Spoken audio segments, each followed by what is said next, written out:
to show their love to, showcase their wares. I love what I do, man, and I love Skeletak. I want people to be as passionate about it as I am, because I'm putting something together that should be pretty special. I'm hoping, and if I make any money off of it, that'll be a success. Honestly, man, from what you've told me, from what I've seen of it, you could quite easily. I mean, $10 for this game would feel like a bargain. When I thought about, like, if I released this game on Steam, what would I price it as? And I did a lot of research. Like, there are tons of threads on Reddit that talk about, like, this is what you should price your game at. Like, and that's kind of like you take it with a pinch of salt, depending on what your game is. But yeah, I tried to think about that, and I was like, I would really not want to go over $10 with it. I don't want to get rich off of this game. If that happened, that would be like a really cool side effect. But I just want it on as many computers as possible. Yeah. And I know when I'm looking to purchase an indie game, I usually try not to go over 10, because you don't know, like, how much attention has been paid to this thing that you're about to purchase. Yeah, it's like if you're paying more than $10 from an indie dev, then they better have some proof to back up that this is going to be an amazing game, or they've got a reputation. Like Burrito Bison is having his third game come out soon. That's the sort of reputation that you can charge more than $10 for a game, but you have to earn it. Yeah, exactly. So I don't know, and also being an unproven developer, this is my first big solo game. I want people to feel like they can trust me. Yeah. So that's also why, like, this demo is going to be as polished as possible, so that when you are playing it, you're like, this feels like a complete game almost. Like, I feel like things are working fine. So that when the final game does come out on whatever platform I distribute it on, maybe people will feel a lot better about throwing some cash towards it. But that's. Are you licensed for Mac and Linux yet? No, I'm not. Dude, maybe it's just like the way that I'm gonna do it if I get enough positive response for my game. But depending on how your beta goes, maybe set up a Kickstarter or something like that. Say, hey, if you guys like this, throw a little my way, and I'll be able to release it on all the systems. Absolutely. Like, I don't want to shut down any avenue. It's great that there are so many different ways for indie devs to get attention or to get the funding that they require. Mm-hmm. It's insane. But yeah, there's a lot of stuff I haven't thought too much about yet, like the licensing thing that you just mentioned. It's like building the game isn't enough. There's just all this other stuff you have to think about too. Yeah. And I'm just trying to do the best I can with it. But yeah, becoming licensed. It's like it'd be what, like $250, $300 if you want to just do one other OS, I think. Oh, really? To get, I think it's like $80 for the pro license, and then you have to buy the add-on to do. Yeah. That may be. Anyways, that's neither here nor there for this conversation. But yeah, it's certainly something to look into. Yeah, it's a few $100s though. So yeah, because I was like, I'll either, at first I was like, Steam Greenlight is a possibility, and I can get a lot of great feedback, etc. And then I was like, maybe I can seek out some actual publisher attention elsewhere. Mm-hmm. But no matter what I do, this must be an ad-free experience.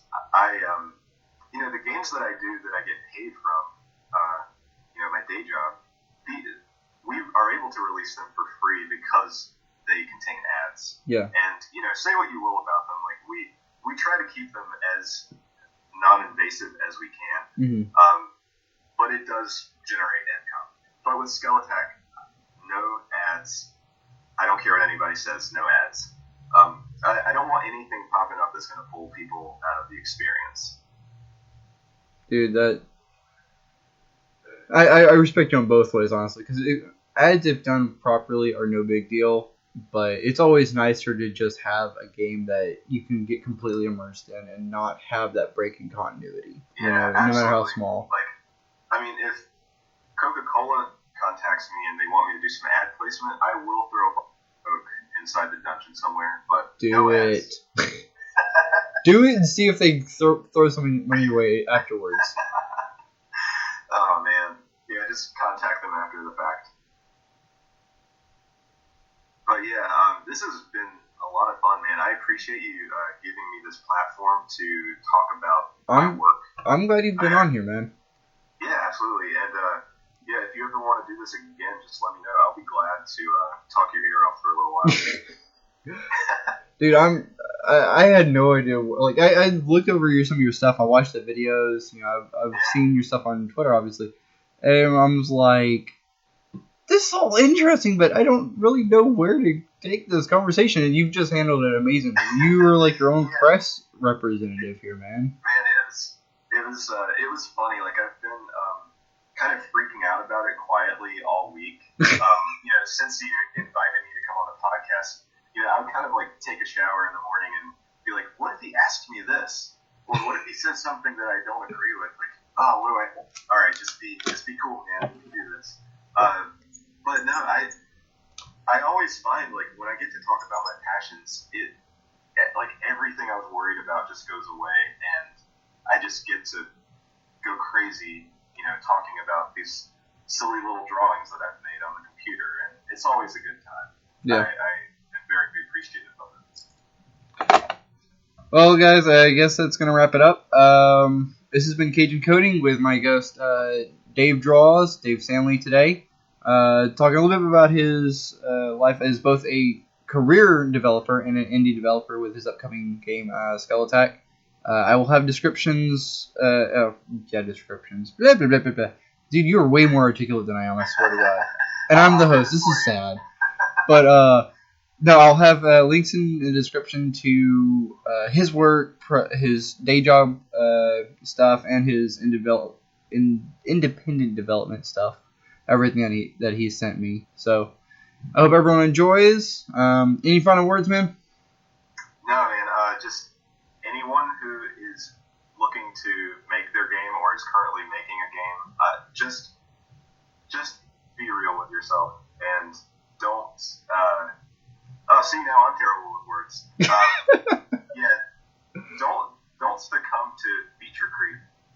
Do what you need to do, but don't go crazy with it, because that kills so many projects. And I've done it. I've done it with animations. I've done it with games. You know, do what you got to do, and then once you're smarter and better, upgrade it from there. It's like being an architect. You know, an engineer adds things until the project is finished. But an architect slices away bit by bit until just what is needed is left. Yeah, absolutely. Because you can't pile on a bunch of cool looking crap, because it's going to fall apart, because it can't sustain the weight of all this, you know, needless stuff that you've tacked onto it. You have to earn, you know, you have to build up support, you know, the content of the game. Yeah, absolutely. You can't. You need to spend a few weeks getting your movement code correct, and you know your collisions before you think about online play. Play your game. If you don't like it, don't publish it. And test. Never stop testing. Don't just assume. Because if you don't find your bug, some random player is going to find your bug, and they're not going to be as nice about it when they tell other people how much your game sucks. Dude, I literally just found a bug at 3 a.m. this morning. Really? Yes. Yeah. So in Rocket Box, you fly around, you turn left and right, you go forward, you can't go back. Okay, you hit spacebar to shoot. No big deal. You know, a little bullet comes out at this point. Yeah. If you're flying forward, shooting is fine. Turning right, shooting is fine. Turning left, shooting is fine. If you go forward and turn right, you can keep shooting. Go forward and turn left, stops. Wow. No idea why. And like, I wonder for how long that bug went unnoticed until you randomly just pressed both of those keys at the same time. I hadn't noticed it, and I've been working on this for 2.5, 3 months. That's insane, man. And this is one of the first things I built was move and shoot. I mean, that's kind of the core principle of the game is move and shoot. It's a twin-stick shooter. So... Wow, yeah, that's exactly what I'm saying here.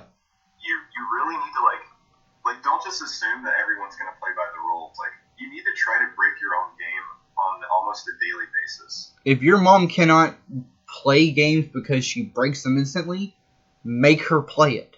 Yeah, exactly. Man, so yeah, we've gone on a whole other tangent. Yeah, I mean, it's very important to remember these things because I don't know like how many projects are gathering dust in some old folder just because I did too much too soon and it all fell apart. Yeah, I'm with that way with stories, with game ideas, with so many things that I get this grandiose idea and I've got the feeling in my head, but I can't figure out how to wrap it up in a nice bundle that other people will get the idea in their head. And that's what you have to do. Is you really have to pare it down. You have to, introduce it correctly. You can't just scattershot it out there. I keep a number of text documents and lists, and I write down all of my ideas. That's what I did for Skull Attack, and any even things that probably aren't going to make it into the game, just to get the juices flowing. And I gradually go back and delete things, and you got to narrow it down.